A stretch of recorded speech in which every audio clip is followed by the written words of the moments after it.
What's going on, guys? Aco here, coming at you with another guide, and this time we're talking general fighting game terms. This is a video I've wanted to do for a while because fighting games have a lot of terminology, and for newer players that can make them even more difficult to get into, so I thought it'd be nice to have a video where we just go over all the major terms that I feel you need to know in order to keep up with the average fighting game conversation. So we're gonna break this down into basically 3 sections: the really basic fighting game terms that you're gonna hear a lot, common fighting game terms you're gonna hear all the time, and then the more advanced fighting game terms that you might not know if you're still pretty new. So with all that out of the way, let's get right into it.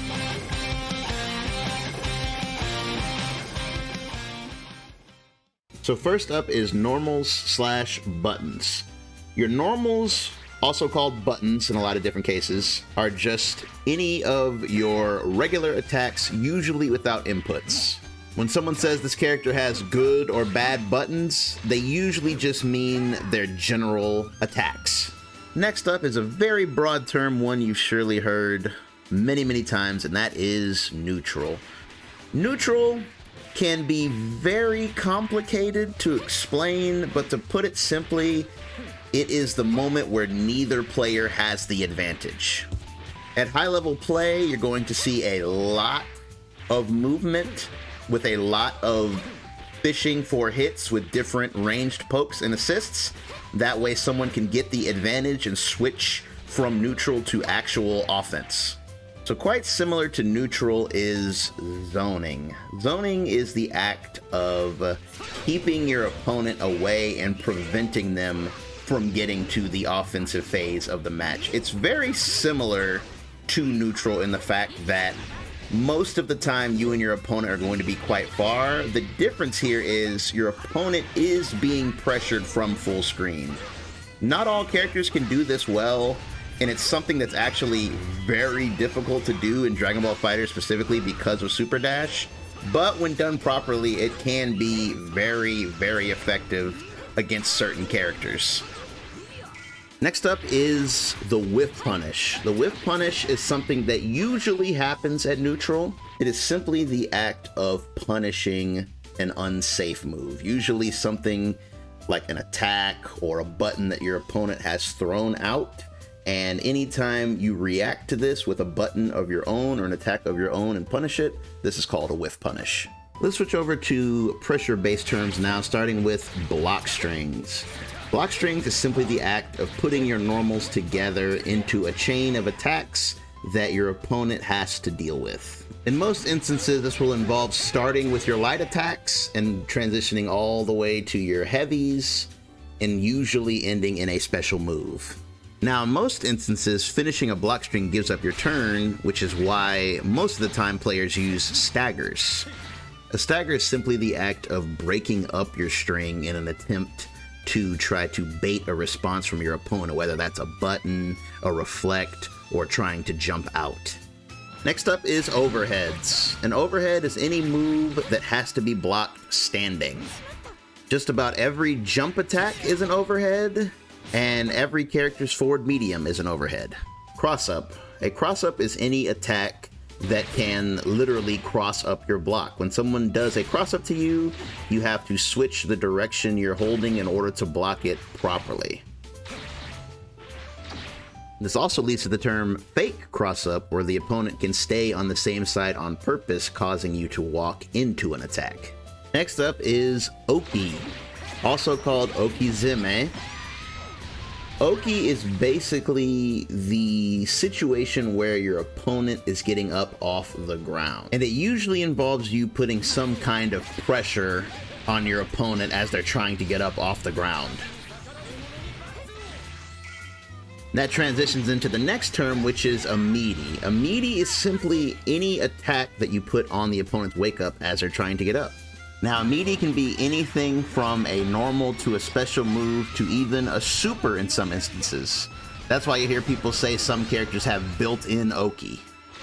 Next is wake up. Wake up is the other side of the coin. Wake up is the act of being the one to get up off the ground. You've definitely heard the term wake up buttons before, and this is what it entails. So to put it simply, the person who initiates the knockdown is the one with the Oki options, and the one who's trying to get up is the one with the wake up options. And that leads us to reversals. Reversals are usually special attacks that are invincible and are done as soon as you get up off the ground or as soon as you get your turn back.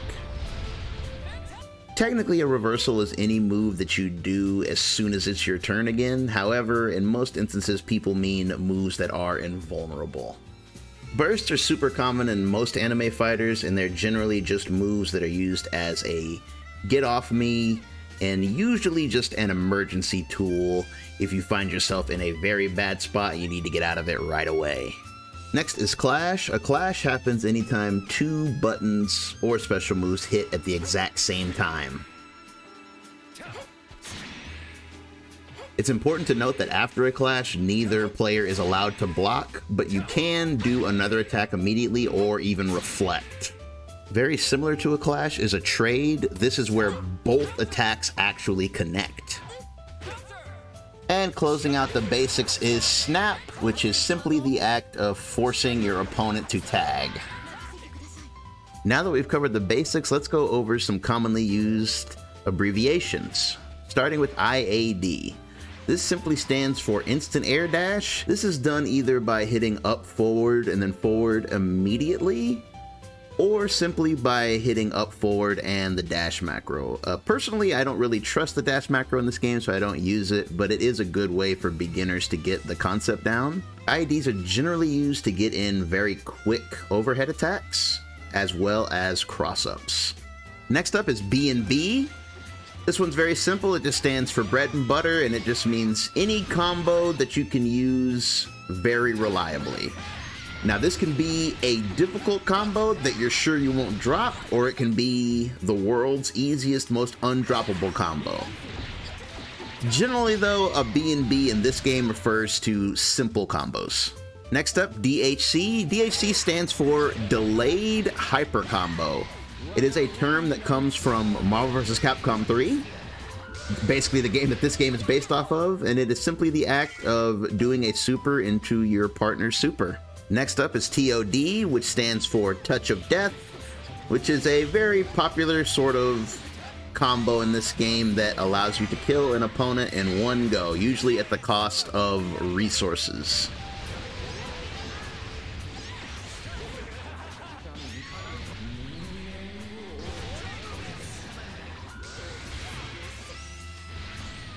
Next up is DP.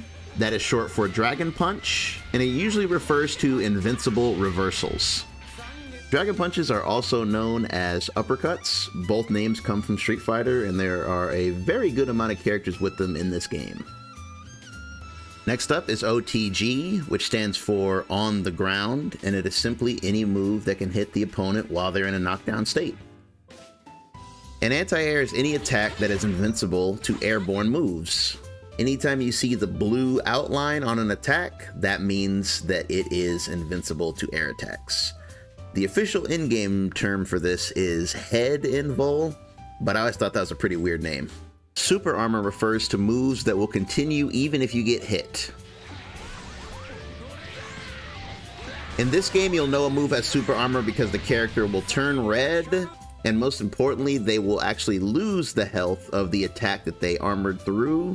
But in most cases, they will take anything up to a certain number of hits. Usually armor moves will lose to throws, however.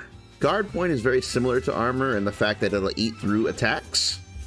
However, the key difference is two things. As you can see, the character does not glow red when they successfully armor through an attack, and most notably, you do not lose any health for successfully doing a guard point. That is because, as the name implies, the game treats this as if you guarded the attack.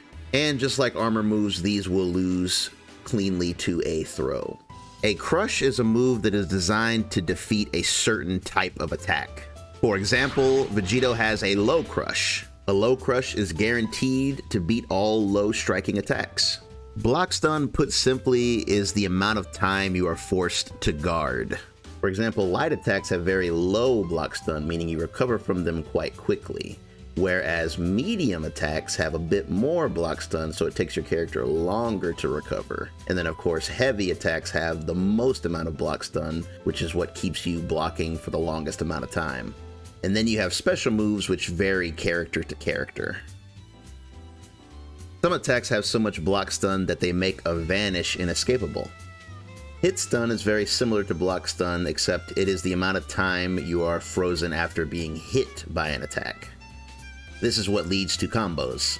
The more hit stun on an attack, the more opportunity there is for you to transition that attack into another attack. Hitstop is similar to hit stun, but it is more of a focus on screen freeze. Notice how when Zamasu's heavy hits, the entire screen pauses. This lets the player know, hey, your action was successful, it's time to do your combo. Scaling is what decides how much damage you do during a combo. Most fighting games have predetermined rules to decide whichever button opens up a combo is going to decide how much damage it can do. So here is a combo off of a jab, and generally jabs are the easiest thing to land, so they usually do the least amount of damage.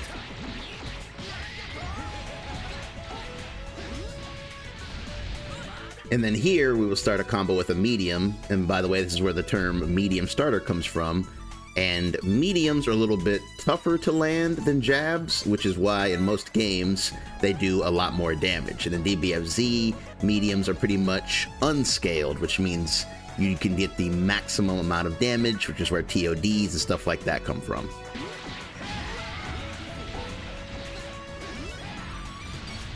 Hit stun decay is what happens every single time you land an attack. Every time an attack connects, your hit stun decay goes up, which means your attacks do less hit stun per hit. So right there is a very standard Zamasu combo with a very standard ender. But let's see what happens when you max out your hit stun decay.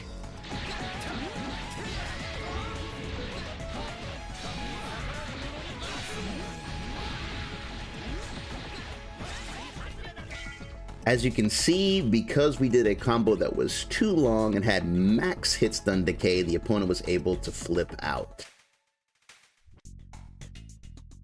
Hit stun decay is basically what protects any fighting game from having infinite combos, and in DBFZ specifically, it is what forces you to learn all of your character's routes, because whatever started the combo is usually going to decide both the scaling and how much hit stun you have to work with. A hit confirm is the act of noticing that a stray poke has landed and then converting that poke into a combo. It can be something as simple as vanishing off of a ki blast, or turning a series of pokes into an actual combo. One of the most common hit confirm situations in DBFZ is off of assists. This is where 99% of your hit confirms will come from. And of course, the happy birthday.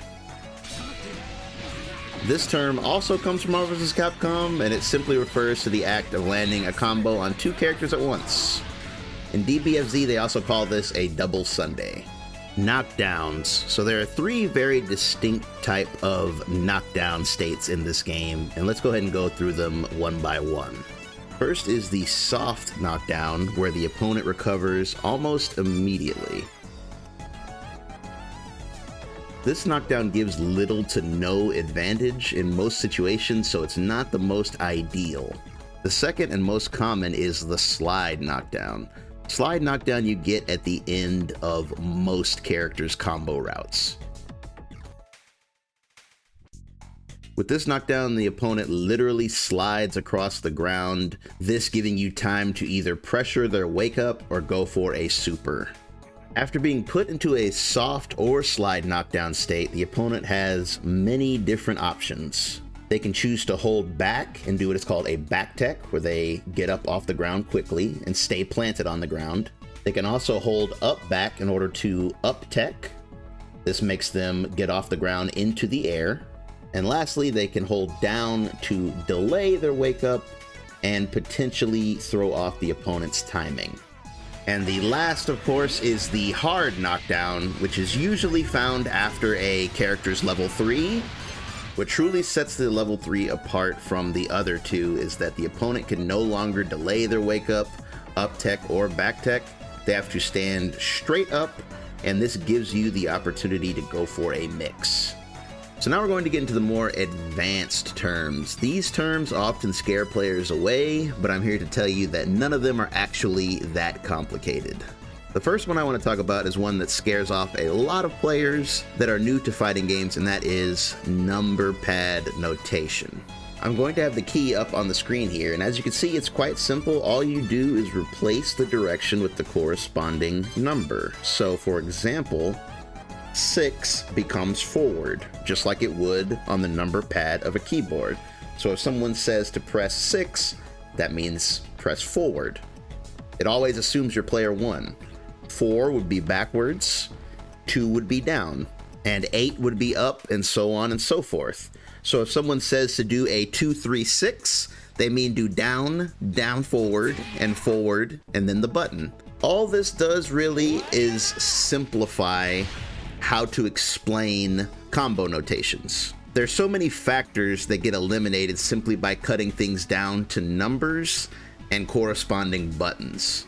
Not only that, it makes it easier to discuss combos with other regions.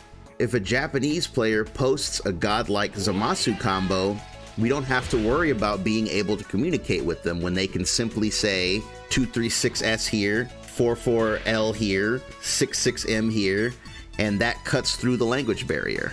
Next up is another concept that often scares away new players, and that is the concept of frame data. And just like number pad notation, I'm here to tell you that there's literally nothing difficult or imposing about frame data, even a little bit. People just hear or see numbers and start to overblow it in their minds, but trust me, it is extremely simple and easy to follow. But let's take a quick look at how to actually read this frame data information here.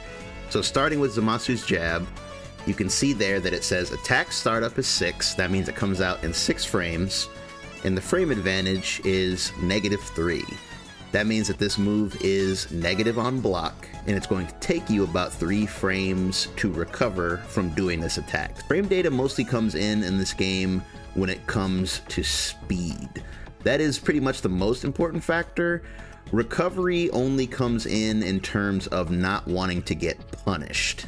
For example, let's look at Zamasu's medium. As you can see here, his medium comes out in 9 frames, which is insanely fast. So again, speed is important because he has one of the fastest mediums in the game, which makes it a amazing poke. But as you can see, it's -6 on block. And as we've already shown, characters have access to 6 frame moves. So that means this move is actually unsafe. Anything -6 or above can be punished by a standing light. So those are the kind of things you have to watch out for, and that's the kind of information that frame data actually helps you with. It lets you understand, okay, I should not end my string with Zamasu's medium because I can now be punished. So what happens when a number doesn't have a minus next to it?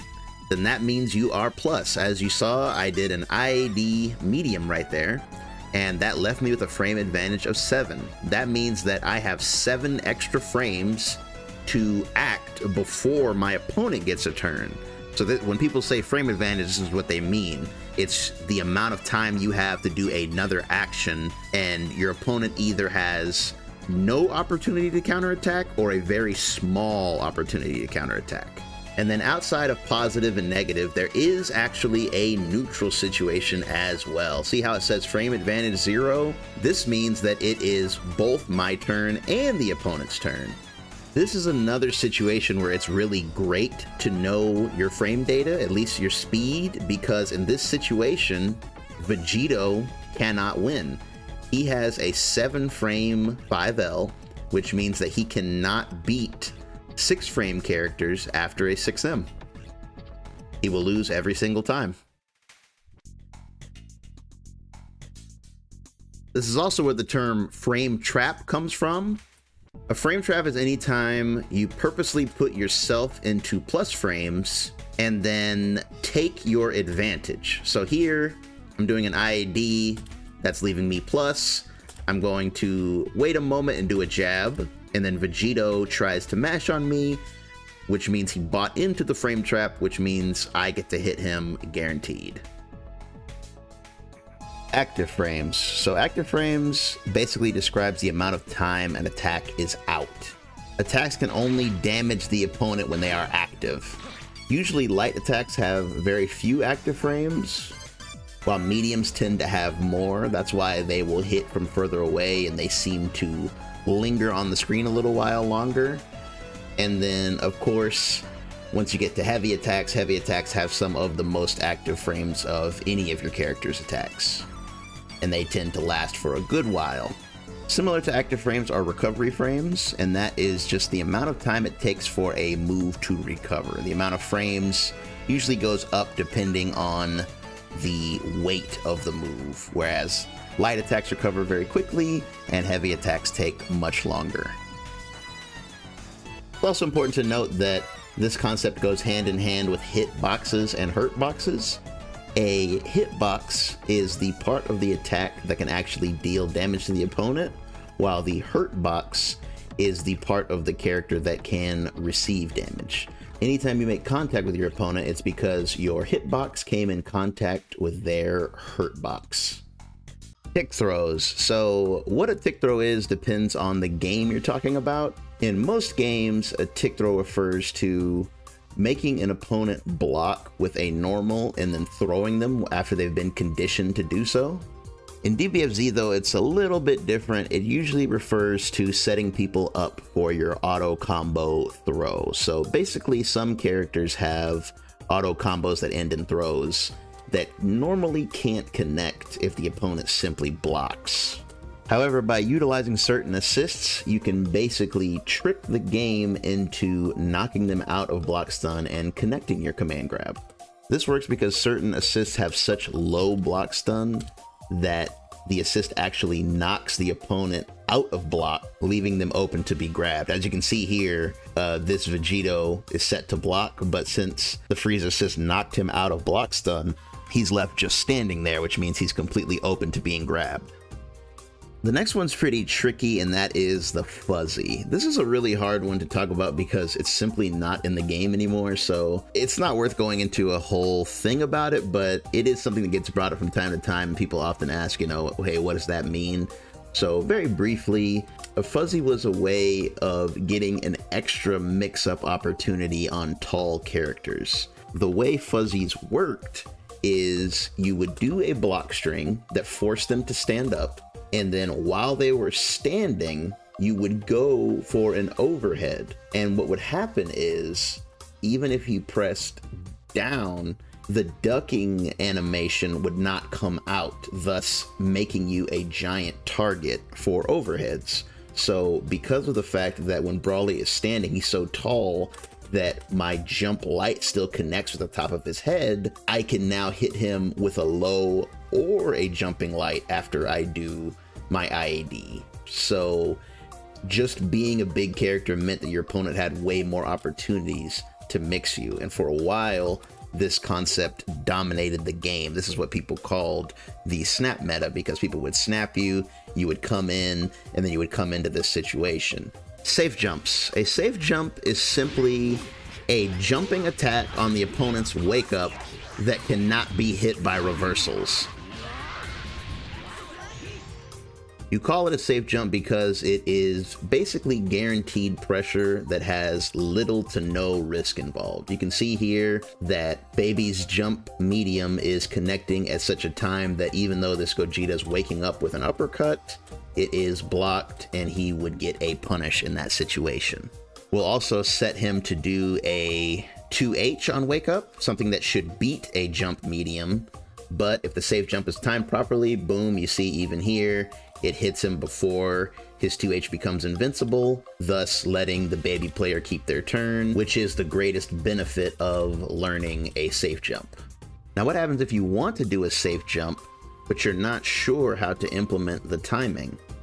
That's when you implement what is known as a frame kill. A frame kill is simply the act of doing a move that lets you keep track of the timing in your head. The most popular option in DBFZ is simply whiffing a jab.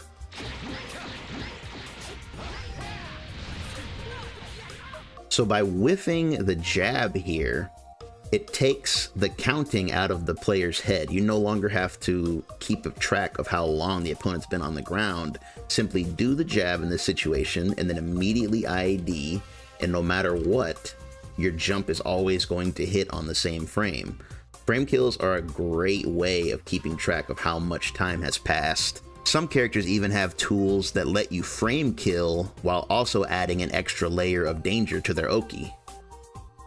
For some characters, this may even be their strongest attribute.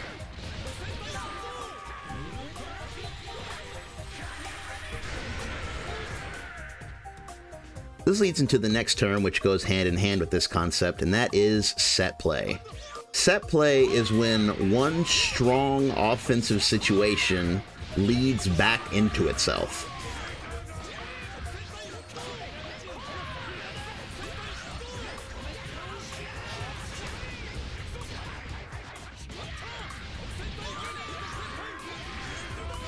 What's truly strong about set play is that even if the opponent blocks, you would still get an ideal situation. However, the threat of if they get hit, the situation will loop back to where it started is what makes it so powerful. Resets. A reset is simply ending a combo without ending it.